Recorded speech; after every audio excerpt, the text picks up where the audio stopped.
Hey, welcome everybody to the 40 Finance channel. Checking in here with the live stream. Haven't done one in a month or so hope everybody's doing well. And I think the biggest question on all of our minds right now, certainly mine, is how long can this upward market last? It's been a phenomenal start for my stocks, even though, to be fair, as good as the start has been, I'm still underwater in a lot of names. When you look at Zillow, QQQ, DraftKings, these are all stocks that have had a great year in terms of performance, but I'm still underwater. So try to temper my expectations. However, as I've been saying for a long time now, I continue to just buy little shares here and there, lower my cost basis, and wait for things to get better. And I really do believe that from an economics standpoint, things will get better.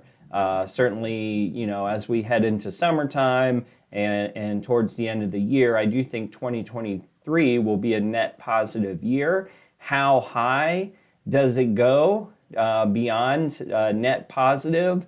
That's the guessing game, right, that we're all playing. But I do feel good about the NASDAQ and the QQQ in particular, because as we've already seen through these earnings reports, some companies are going to do better than others at navigating all this, right? And so, some of the markets or some of the categories that I invest in, digital advertising, for example, it's been a mixed bag. And that's not super surprising. But keep in mind that a lot of the stuff that we have seen so far in earnings reports, a lot of it is focused on Q4 of last year. And we're in a new year.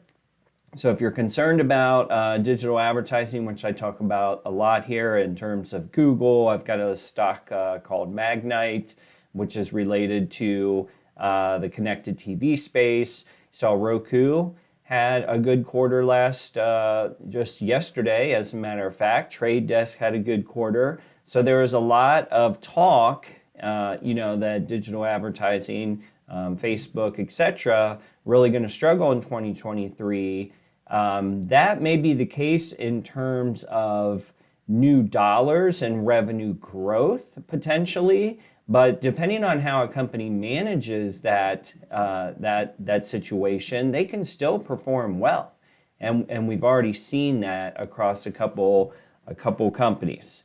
So I think for today, what I just wanted to pop in here, and let's just take a look at the sentiment. Who's winning right now? I think we came into the year and you had a ton of negative sentiment. And to be honest with you, on January 1st, I wasn't feeling super hot about the first couple quarters of the year. But now we've gone through earnings, and maybe things aren't as bad. But what goes on from here? I still see a ton of bears out there. I still see a ton of YouTube videos talking about housing crashes and CPI reports and what does the interest rate environment do for the future. And they're all fair concerns, but as I've always said on real estate, eliminate California and New York City from whatever equation you're doing, because those are hyper markets. They are not indicative of where I live in Ohio, and I would say that they're not very indicative of the 48 other states across the United States. So be careful. With real estate would be one where I would say, if you're listening to a guy in New York City or you're listening to a guy in California, they have a different viewpoint, and those averages don't always stack up across all 50 states. Zillow, as a matter of fact, I got some good news out of Zillow. It wasn't the best quarter, to be honest with you, but it's a good example of how things were so beaten down. We wanted to have this massive, or I should say the bears wanted to have this massive stock market crash that just sent, the Googles and Teslas of the world to $20 a share. I think that's what folks were envisioning.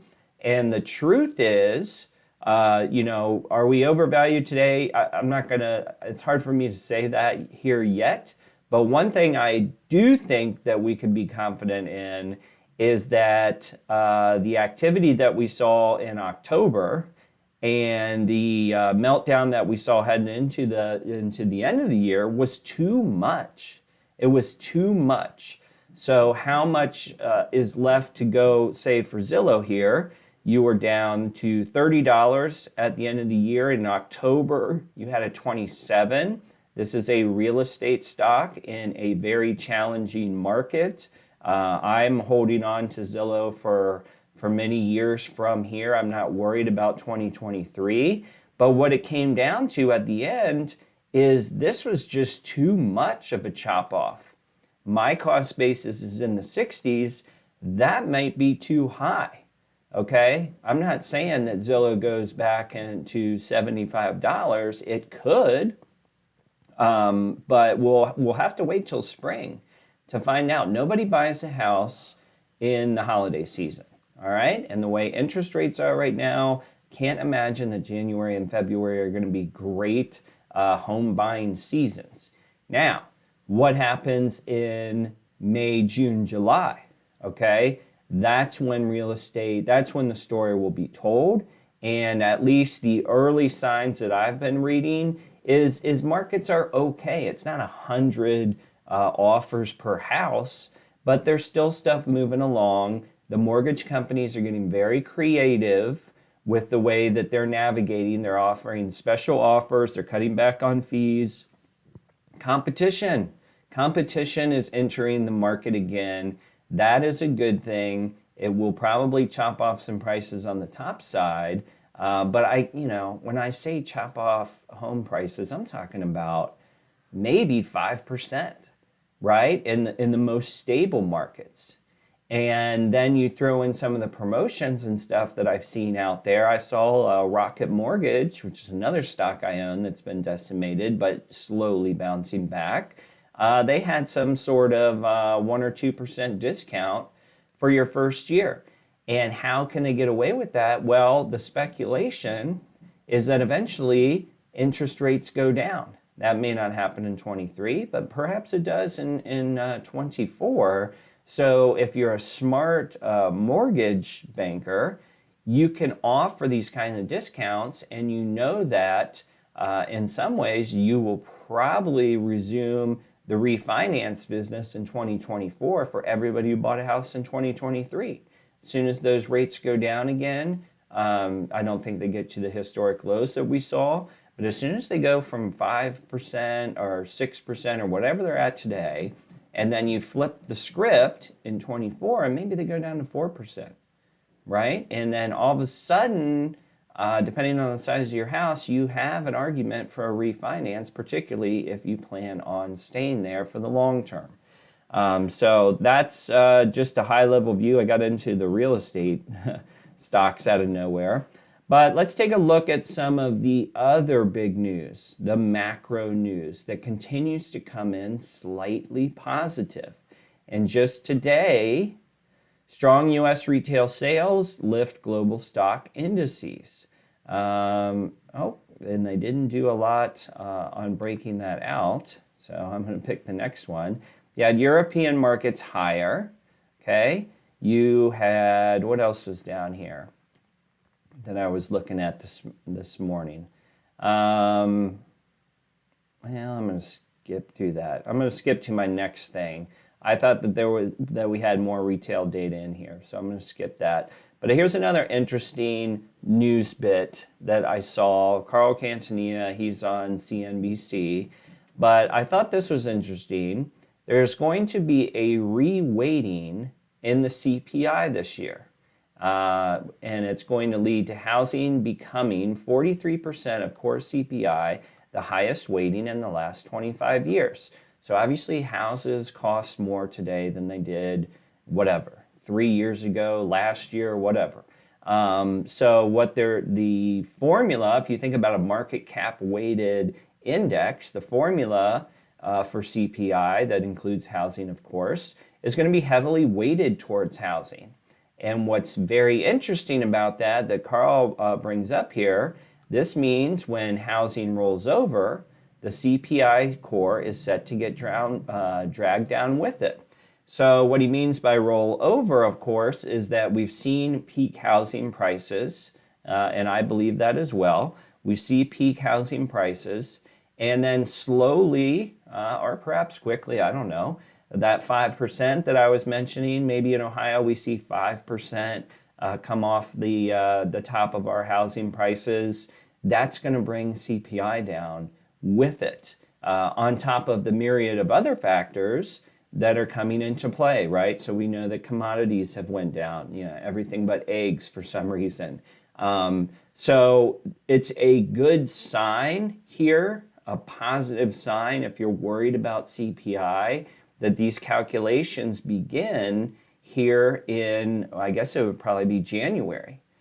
So maybe it's the next CPI report that we see housing come up on the weighting scale, and then give it a few months, because everything's going to be comp data.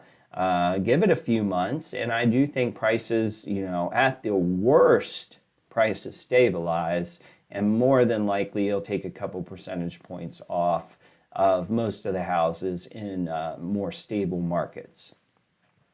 Russ C., how's it going? Great to see you doing a live event. What's the highest conviction stock for the next 5 years? How much more do you think the Fed will tighten?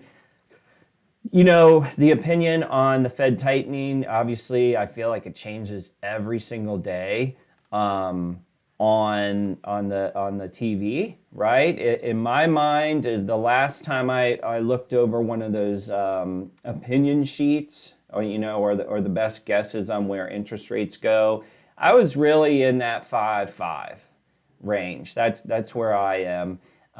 If this market continues to bleed upwards, though, it really wouldn't surprise me to get to 6%. But I think that the Fed's playing with fire at 6%. I think that they've got to be more patient right now. And I don't care. Personally, I don't mind the 0.25% increases, because there's been so much change that I think it's granular at this point. They won't meet again until March, if I remember correctly.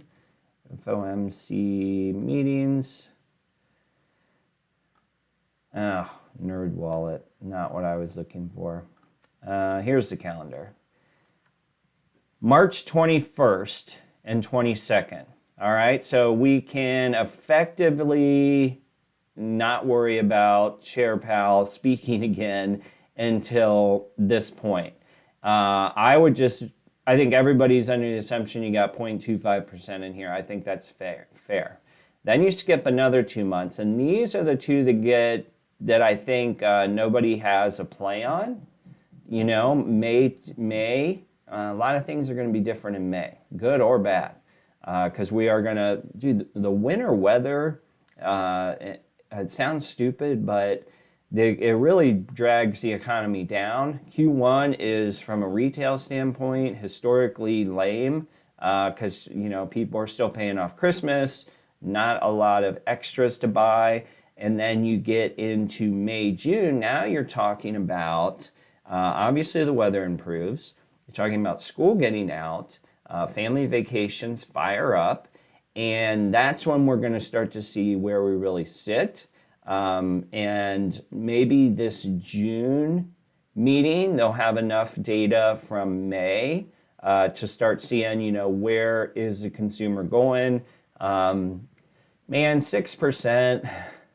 If they go to 6%, then I just feel like they have to stop. They have to stop and let stuff come in at some time. And the higher it goes, so let's say it goes to 6%, keep this in mind. As bad as that sounds, I think it increases the likelihood of cuts in 2024. I could see an argument for staying at 5%. For an extended period, 6 to 9 months. But the higher you go, obviously the harder things could fall, and the more likely that you get cut, which if you're a stock market investor is good news. It's not good news for the short term, but it's good news for the long term. All right. Russ, you asked about highest conviction stock for the next 2 to 5 years. And I'm just going to say what I'm doing, which is QQQ. I don't have a single name right now that stands out to me as risk-free in this particular environment. Let me see what's in here. I just don't. I think if you're asking about highest conviction, you're also sort of asking about which stock do you think goes up the most. I think we'll see plenty of small to mid cap stocks produce the best returns. And I know that they typically do that, but you'd have to comb through small and mid cap tech because it's been beaten down so much. And I think that's where you find your highest return. Highest conviction, I'm sticking to large market cap stocks here, at least while the clouds come through. And I just think that you want to get into things that are beaten down. I'm going to say this differently. I want to get into things that have been beaten down, in my opinion, way too hard.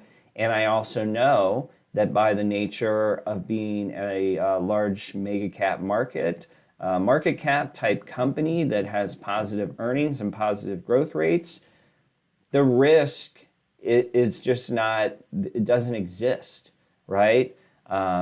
Adobe's right here, so I'll click on it since it's something different. Let's take a look at their earnings estimates here in Seeking Alpha. By the way, as always, $99 sale. Seeking Alpha includes a 7-day free trial. My affiliate link is in the description. Potentially help support the channel, get some great information from this platform that I use all the time. So check that out. Here's where we're at with Adobe. So everyone else's Q3 is when they start a new fiscal year. So they're well into their fiscal year here of November. EPS estimate of 15, 11% growth, and you see double-digit growth for the next 5 years if you want to bank on that. Your forward PE right now is 24.60. Then on the revenue side, could come up a little shy here of double digits, but this is exactly the type of company that I think you're looking for. I would have to go back on Adobe for their long-term valuation. Let's do this real quick. So PE non-GAAP forward is 37, or excuse me, it's 24 on the non-GAAP side. 5-year average 37. Okay, so minus 34% Adobe's historical benchmark of the past 5 years. On the GAAP side, 34, 5-year average of 46. Now they're not probably growing as much, but you're still in double digits. So I'm not here to tout Adobe as my lock for the next 5 years, but just to pick a random ticker symbol here, this doesn't look that bad at all from a 5-year standpoint. Forward PEG, non-GAAP, minus 24% off the 5-year average. How about free cash flow looking forward? 21 times forward free cash flow. By the way, if you hear a little knock, it's not my door. They're doing some construction in the office suite below, so I apologize. 21, 24, 5-year average is 31 times, okay? So that is a 31% discount on Adobe's 5-year average. And this is the kind of stuff that's out there in droves across the NASDAQ. I'm trying to get back to my QQQ.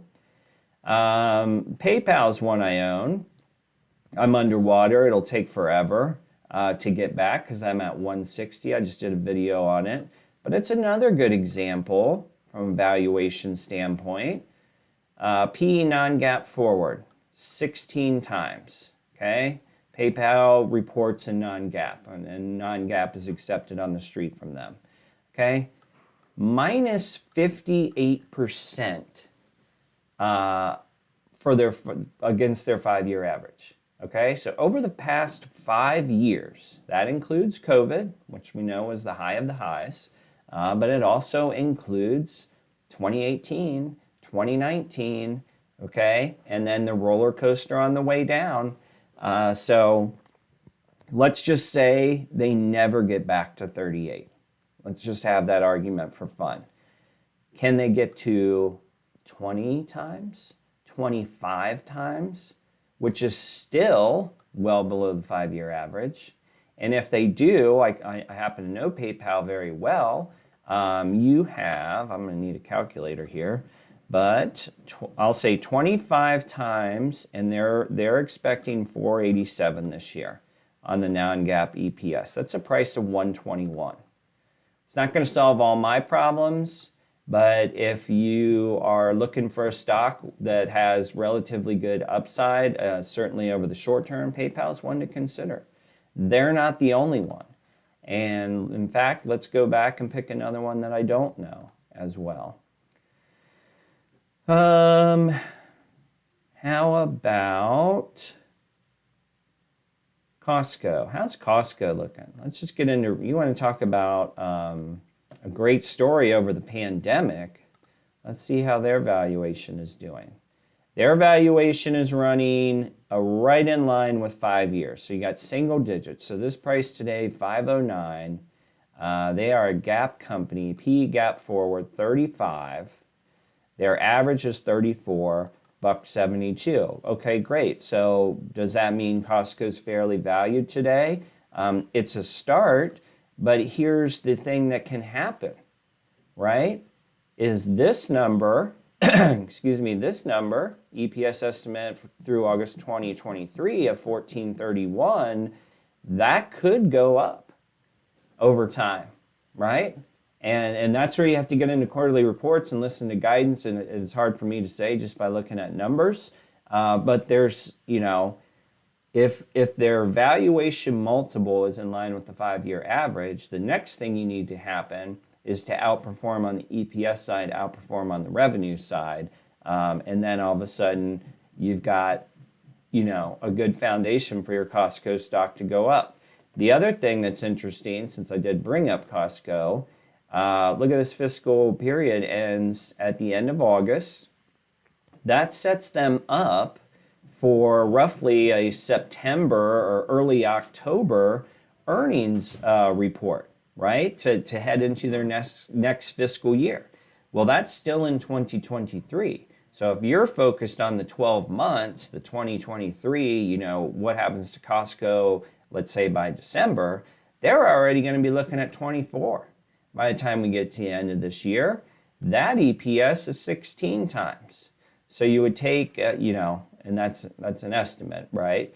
But that means you would take the $16 per share and you would roll it into that valuation. So let's see what that is just for fun.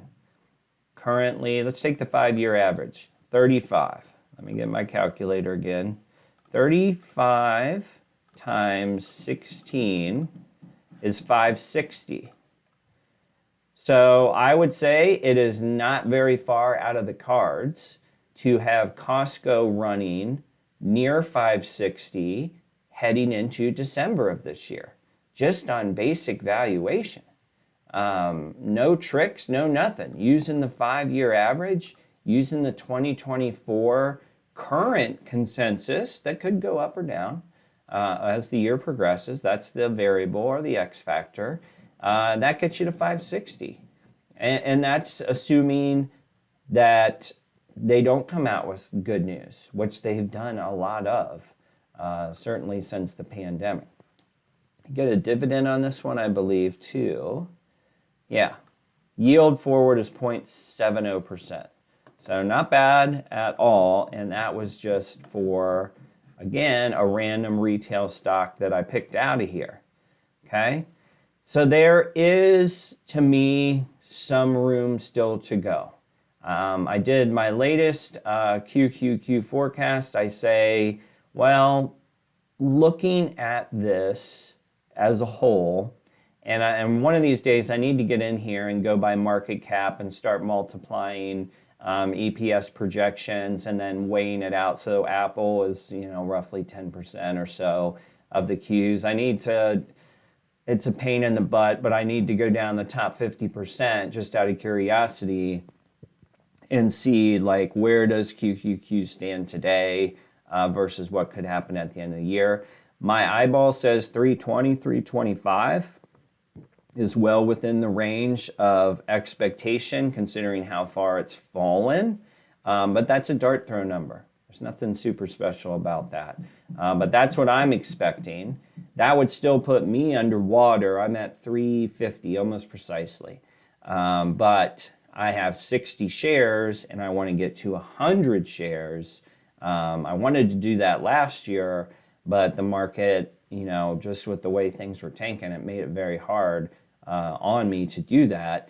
This year I feel better about it, and if I get to the 100 shares, that 350, certainly in this environment, that $350 cost basis that I have is going to go down, and I'm hoping to meet somewhere in the middle.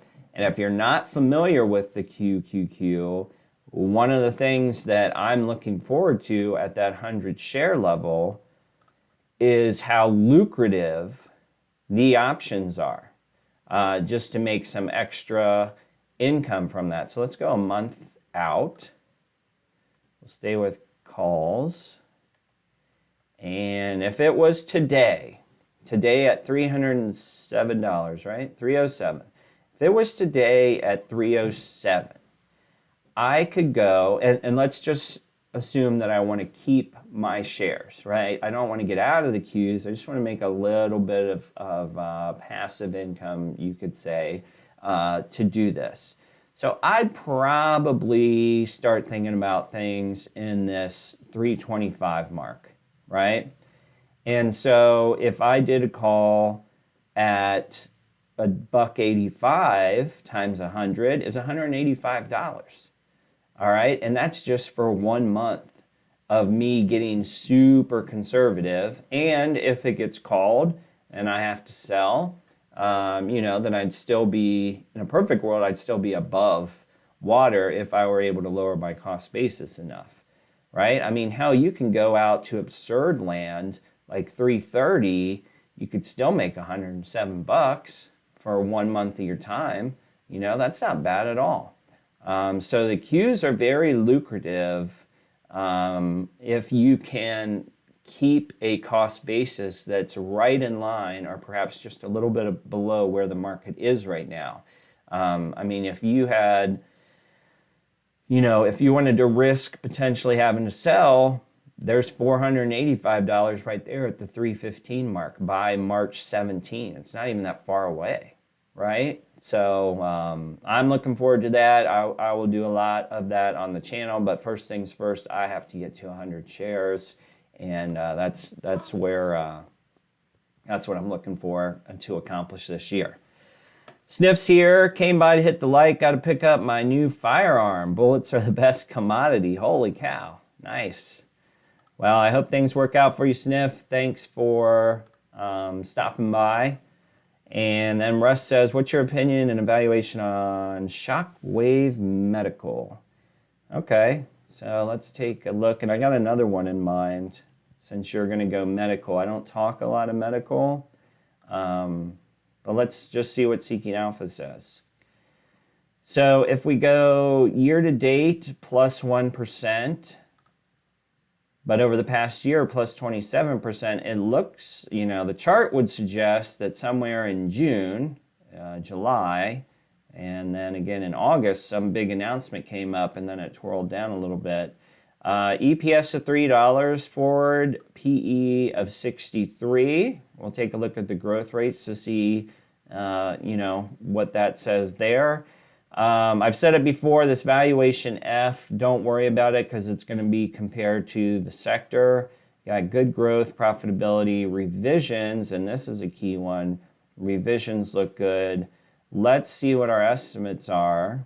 Oh, one thing for all of us, because I don't know what this is. Shockwave Medical, it's a medical device company developing and commercializing intravascular lithotripsy, I think, technology for the treatment of plaque in patients with cardiovascular problems. Okay, so they have catheters for treating above the knee peripheral artery disease or artery disease.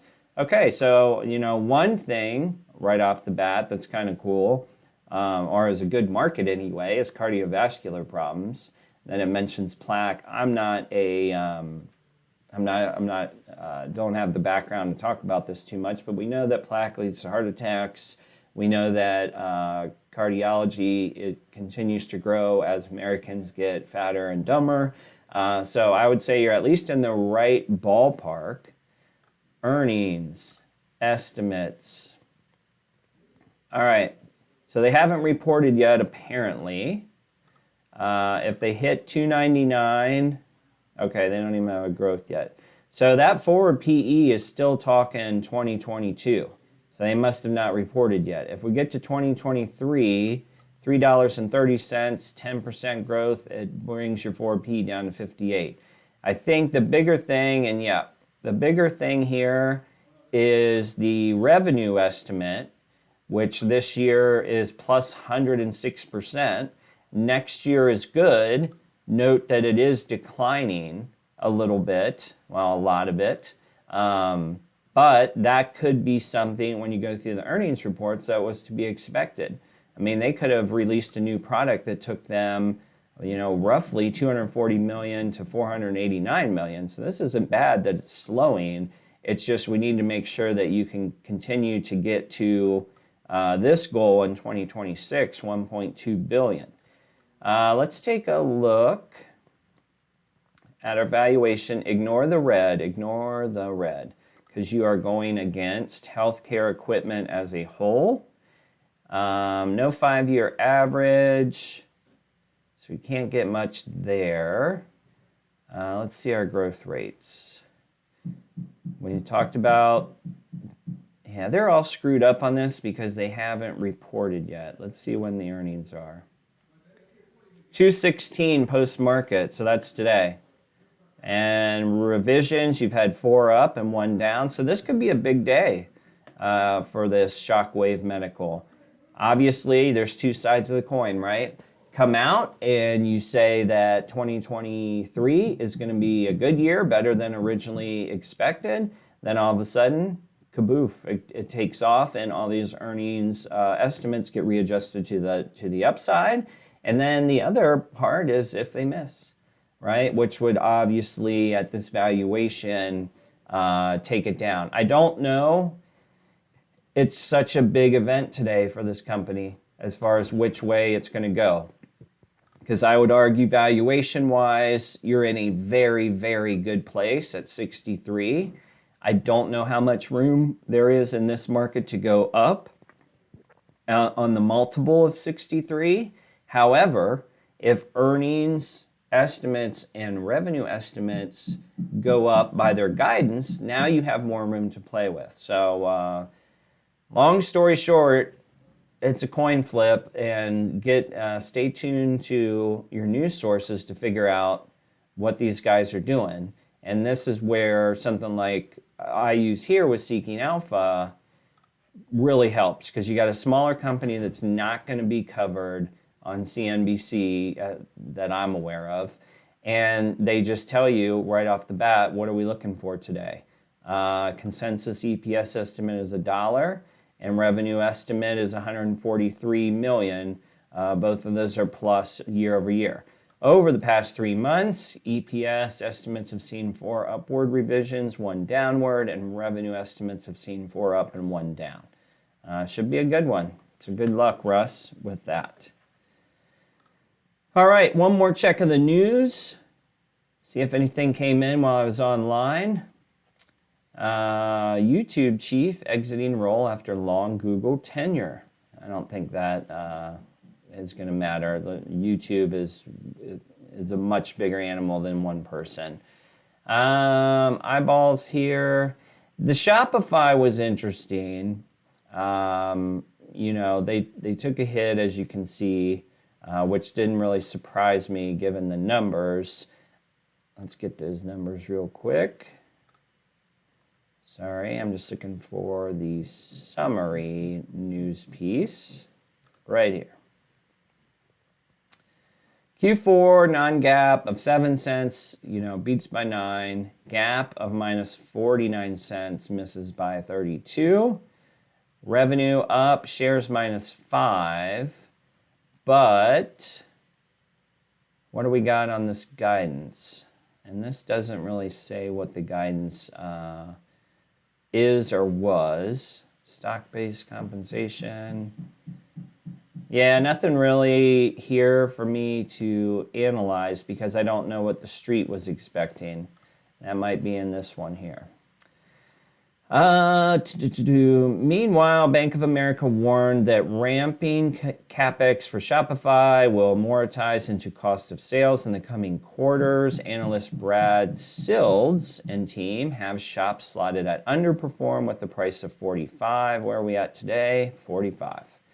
Even bullish-leaning Evercore says near-term trends aren't inflecting like bulls would like, but there's still a very viable long thesis here. La la la. Seeking Alpha, JR Research thinks a further pullback in Shop's share price to help level off some of the recent optimism should be constructive. Yeah, I would think we're almost done here at minus 16%. Where are these earnings estimates at?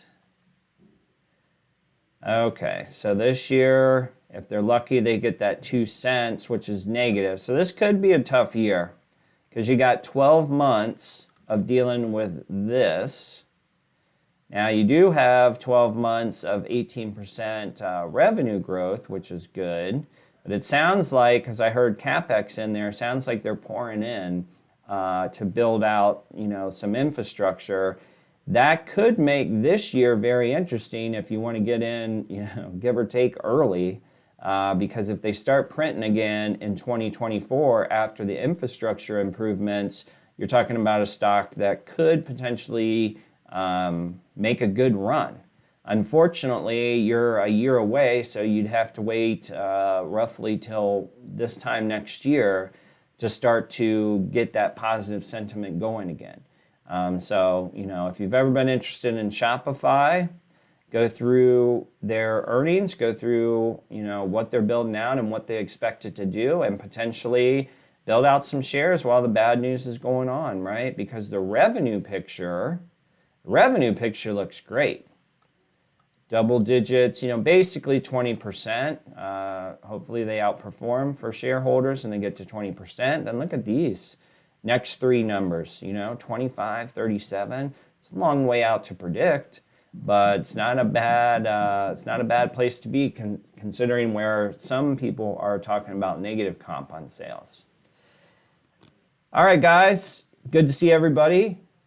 Thanks for checking in on this live stream, and sorry about the hammering in the background. That's one reason I did not record a video today.